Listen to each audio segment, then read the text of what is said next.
स्वामी विवेकानंद का जन्म 12 जनवरी 1863 को कलकत्ता में मकर संक्रांति के त्योहार के अवसर पर परंपरागत कायस्थ बंगाली परिवार में हुआ था।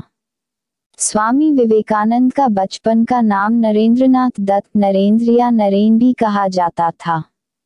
वह अपने माता पिता विश्वनाथ दत्त कलकत्ता उच्च न्यायालय में वकील थे और माता भुवनेश्वरी देवी धार्मिक महिला थी के 9 बच्चों में से एक थे। वह पिता के तर्कसंगत मन और माता के धार्मिक स्वभाव वाले वातावरण के अंतर्गत सबसे प्रभावी व्यक्तित्व में विकसित हुए। वह बाल्यकाल से ही आध्यात्मिक व्यक्ति थे और हिंदू भगवान की मूर्तियों, भगवान शिव, हनुमान आदि के सामने ध्यान किया करते थे। वह अपने समय के घूमने वाले सन्यासियों और भिक्षुओं से प्रभावित थे।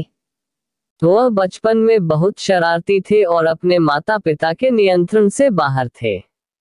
वह अपनी माता के द्वारा भूत कहे जाते थे।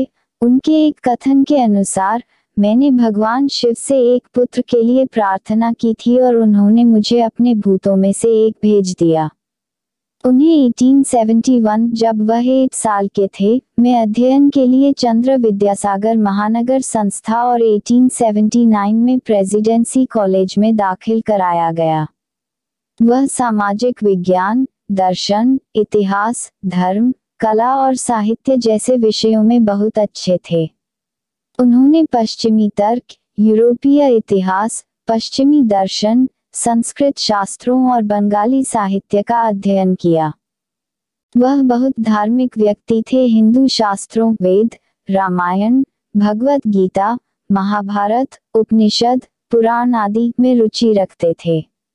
वह भारतीय शास्त्रीय संगीत, खेल, शारीरिक व्यायाम और अन्य क्रियाओं में भी रुचि रखते थे। उन्हें विलियम हेस्टे महासभा संस्था के प्राचार्य के द्वारा नरेंद्र वास्तव में एक प्रतिभाशाली है कहा गया था। वह हिंदू धर्म के प्रति बहुत उत्साहित थे और हिंदू धर्म के बारे में देश के अंदर और बाहर दोनों जगह लोगों के बीच में नई सोच का निर्माण करने में सफल हुए। वह पश्चिम में ध्यान, योग और आत्मा सुधार के अन्य भारतीय आध्यात्मिक रास्तों को बढ़ावा देने में सफल हो गए। वह भारत के लोगों के लिए राष्ट्रवादी आदर्श थे। उन्होंने राष्ट्रवादी विचारों के माध्यम से कई भारतीय नेताओं का ध्यान आकर्षित किया। भारत की आध्यात्मिक जागृति के लिए श्री अरविंद ने उनकी प्रशंसा की थी। महान हिंदू सुधारक के रूप में, जिन्होंने हिंदू धर्म को बढ़ावा दिया, महात्मा गांधी ने भी उनकी प्रशंसा की। चक्रवर्ती राजगोपालाचारी, स्वतंत्र भारत के प्रथम गवर्नर जनरल, ने कहा कि स्वामी विवेकानंद ही वह व्यक्ति थे जिन्होंने हिंदू धर्म और भारत को बचाया था। उन्हें सुभाष चंद्र बोस के द्वारा आधुनिक भारत के निर्माता कहा गया था।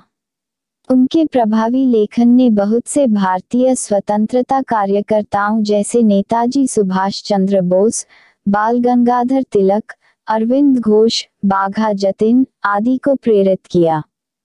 4 जुलाई 1902 में मृत्यु से पहले उन्होंने बेलूर मठ में 3 घंटे के लिए ध्यान साधना की।